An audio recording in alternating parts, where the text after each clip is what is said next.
Hello to all Cinemaster lovers. I used a handkerchief, but in the heat of the moment, I may have left a finger. Pending an immediate settlement of the claim.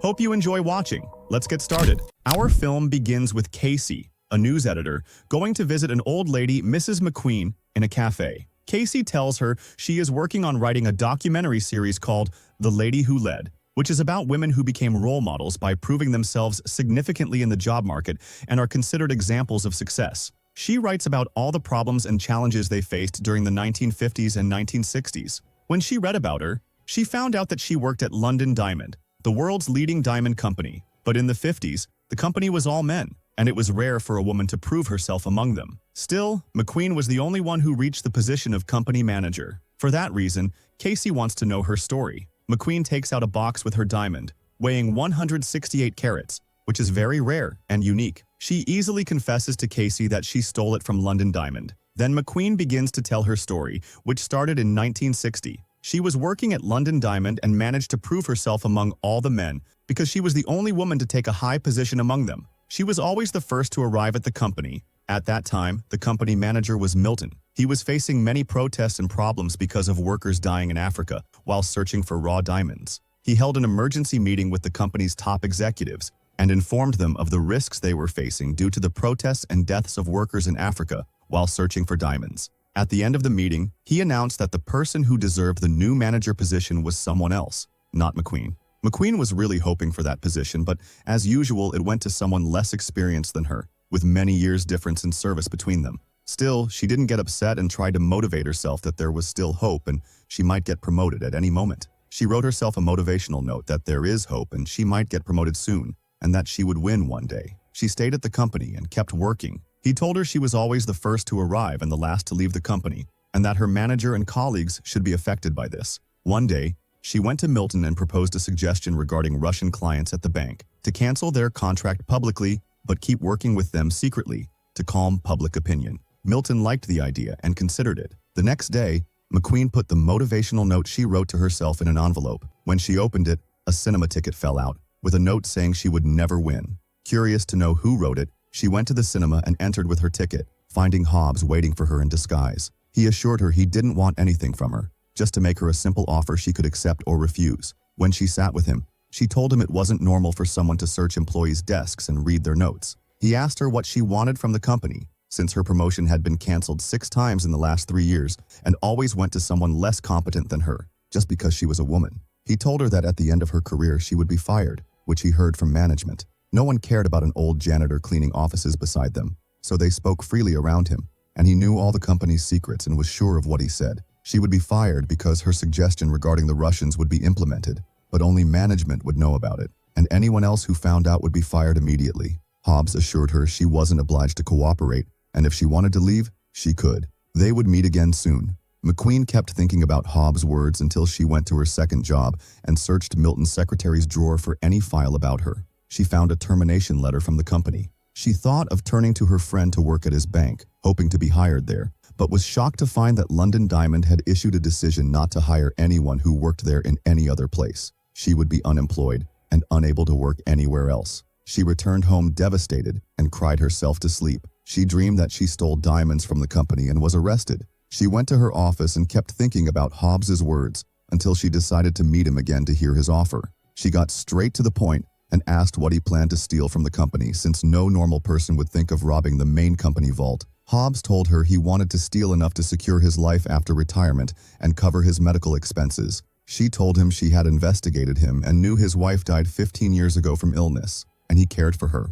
She wanted to know if he really intended to rob the company. He told her he had a plan and took her to his house, saying he had worked at the company for a long time and knew everything about it. The most important thing was punctuality. The company closed its doors at 9 p.m. and opened at 7 a.m., meaning it was empty for 10 hours and no one was allowed in. He wanted to steal the vault on the ground floor. He told her he always started cleaning from the 4th floor, then went down to the ground floor, which only had 2 guards who sat far from the vault. No one guarded the vault corridor, so he could do whatever he wanted without anyone suspecting or watching him. He could open the vault door, which he had cleaned for 16 years without ever seeing inside. McQueen told him he needed the vault codes, which changed every week. He said the codes were only known by the responsible employee and the company manager, Mr. Milton. One time, a year ago, while cleaning Milton's office. He saw Milton write the code on a paper and hide it in his office, but later changed its place and now likely kept it at home. That's where McQueen came in, since she was invited to a party at his house, giving her a chance to enter his office and look for the codes.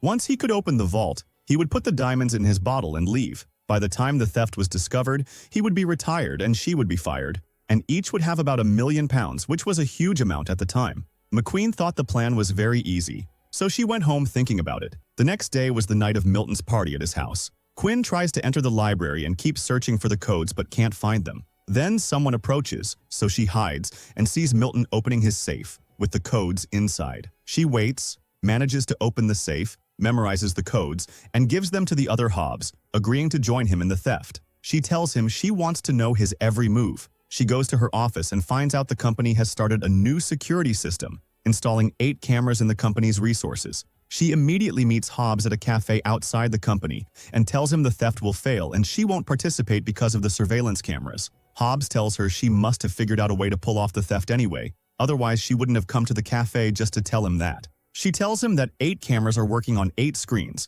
and each camera needs 15 seconds to turn off and then back on. So, 2 screens go off for 15 seconds and switch to another camera, meaning they have only 1 minute not being recorded. It's impossible to do the theft because Hobbs can't steal and close the safe in 1 minute. He assures her he can. Hobbs starts preparing his plan, and at night, when he intends to start the operation, he goes to the camera room to time the camera switch, which gives him 1 minute to move. Then he heads to the vault corridor, waits for the minute to start, runs to the vault door, opens it, goes inside, and finds a huge amount of diamonds. He has his bottle ready to put the diamonds in, times himself, and leaves without being seen by the camera. The theft succeeds. In the morning, when Quinn arrives at work, she stands at the company's entrance to see if Hobbs will come out. He does, but before he leaves, a security guard calls him for an urgent matter, which turns out to be just a problem in the bathroom. Hobbs leaves the company relaxed, with the bottle in his hand, greets Quinn as he leaves, gets home safely, and pours out the bottle. But no diamonds come out. Meanwhile, there's strange activity in the company. The vault manager goes to the bathroom to see Quinn and tells her they need her urgently for something. No one else knows what she's about to see because it's a secret. Quinn enters the vault for the first time and finds not a single diamond left. Everything was stolen. She is shocked, not believing how Hobbs managed to steal the entire amount when he was only supposed to take a small portion in his bottle. The investigation begins. The vault manager is the most knowledgeable about its security system. There's only one way to the vault, the elevator. There are no tunnels in the ground, only 3 small ventilation ducts, and the floor is protected by cement, marble, and steel. The vault contained 2 tons of diamonds, now gone. The investigator in charge is Finch, who starts questioning all employees. He meets with Hobbs, but gets nothing from him, as there is no evidence against anyone. It's just a routine investigation with no results. Quinn becomes obsessed, wanting to know how the theft happened. She meets with Finch in a cafe to ask him to explain. He tells her she'll find out everything at the right time and leaves her. A mysterious person contacts Milton, the company director, demanding £100 million in exchange for the diamond's return. The investigation continues with the staff, and Finch goes to Quinn's office to question her. He notices her nervousness and trembling hands, sensing something is wrong, and ends the interview. Quinn immediately goes to her boss and asks to help with the investigation because she fears losing her job if the company shuts down. He agrees and lets her join the investigation team, keeping her close. The head of security, Mr. Sinclair, the company's biggest asset, is suspicious that the director himself stole the diamonds and wants both the insurance money and the diamonds for himself. They're waiting for any evidence against anyone, as they don't have the money to pay the demanded ransom. Quinn goes to meet Hobbs in a secret place, asking him again about the theft method. She says his way of stealing left him unable to use or sell the diamonds, because as soon as they appear anywhere, everyone will know they belong to London Diamond. He tells her that's why he asked for a ransom in exchange for returning the diamonds. Knowing they have no money and can't pay, she's terrified of being caught and imprisoned. She tries to make a deal, the diamonds in exchange for his silence and not reporting them. Hobbs refuses, so she says she'll find out herself how he got the diamonds out and will discover their location on her own. She enters into a rivalry with Hobbs out of fear, staying up late in her office, studying the vault's plans and design for any loophole. She's asked to help interrogate one of the company's workers. She records the whole conversation, tries to provoke him as much as possible, but he remains calm until he leaves the room, saying the interview is over. Quinn says they took her fingerprints, and she's afraid she left them somewhere while trying to steal the codes from her manager. He reassures her, saying he doesn't want to implicate her in any way. Milton, the company director, tries to raise the ransom money by any means. The press learns of the incident and starts reporting it, which exposes the company. When Milton sees the press at his company, he faints from exhaustion and is immediately taken to the hospital. Finch takes Quinn to the company cafe and asks her how she stole the vault, given how secure it was. Quinn tells him not to try to trick her, because if he had even one piece of evidence, he would have arrested her already. Besides, she didn't do anything to be arrested for. News arrives of Milton's illness and hospitalization, so Finch leaves immediately. Quinn goes to the bathroom, so anxious that her ring falls into the sink. She unscrews the pipe to retrieve her ring and finds a diamond inside. She realizes how Hobbs smuggled out the diamonds. She rushes to the sewer drain with a flashlight, and when she goes down, she finds Hobbs in front of her. He tells her she's clever and managed to solve the case. When she threatens to report everything he did, he threatens her with a gun. She hits him with the flashlight and tries to escape until she falls and finds diamonds beneath her. She grabs a large diamond, and he tells her his wife died of cancer, and there was hope for her treatment because he discovered her illness early, but the insurance refused to pay for the operation. The insurance company manager was responsible for the company's insurance money, Mr. Sinclair, and he decided to take revenge on him. At the same time, Mr. Sinclair was always in demand at the London company, and he was accused of betraying them. This was because he was the one who informed the London newspaper about the news, as he was the biggest partner there. This gave him more time to deal with the diamonds he had stolen. He wanted to put the blame on the company manager to divert suspicion from himself. At one moment, Sinclair realizes he has lost everything in his life: money, influence, and wealth, and he decides to commit suicide. We see how the diamonds were stolen from the safe. Hobbs was so skilled with the timing that he managed to get in and out multiple times, transferring all the diamonds into his car over several trips until the last diamond was taken from the safe. He threw them all into the sewers so they would reach the place he had designated and began retrieving them all. But only one diamond appeared in the bathroom when he was summoned. He decided it would be a message to the authorities that they would get the diamonds if they paid the ransom. The company did indeed pay the full ransom, and it was transferred to an unknown bank account whose owner they could not identify. Hobbs tells Quinn to try to live her life and enjoy it. He shows her that the gun has no bullets and leaves her. Quinn sees the diamond next to her, so she immediately calls the police, and she has a large jewel in her possession. Finch thanks her for her help and returns all the diamonds to the safe again. They allow the press to photograph the safe and the diamonds to prove their strength in the market and that they were not robbed. Thanks to Quinn's efforts, she gets promoted and becomes a manager at the company. The company continues with Milton's son, and its success carries on. Hobbs completely disappears without anyone knowing where he went. A month after Quinn's promotion,